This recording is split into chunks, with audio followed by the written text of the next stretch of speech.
দেশের সবকিছু সংস্কার করতে হলে নির্বাচিত সরকার দরকার বলে মন্তব্য করেছেন জামাতে ইসলামীর সেক্রেটারি জেনারেল মিয়া গোলাম পারওয়ার।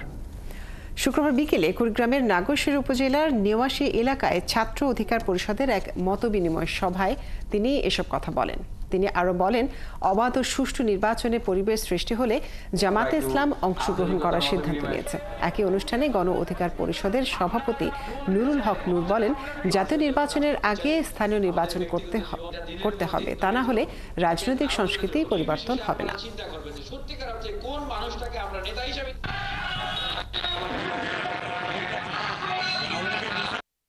সমস্ত পলিটিক্যাল পার্টি স্টেক হোল্ডারের সঙ্গে এইসব কমিশনের খসড়া নিয়ে ওনারা এক্সচেঞ্জ অফ ভিউজ করবেন, মত বিনিময় করবেন, তখন আমরা সব যেহেতু জাতীয় নির্বাচনের মতোই একটা গুরুত্বপূর্ণ নির্বাচন এই সরকার পালন করবে, আমার মনে হয় স্থানীয় সরকারের নির্বাচনটা এই সরকারের করা উচিত এবং এর মধ্যে দিয়ে বাংলাদেশের নির্বাচনী সংস্কৃতিতে এবং রাজনীতিতে একটা গুণগত পরিবর্তন আসবে।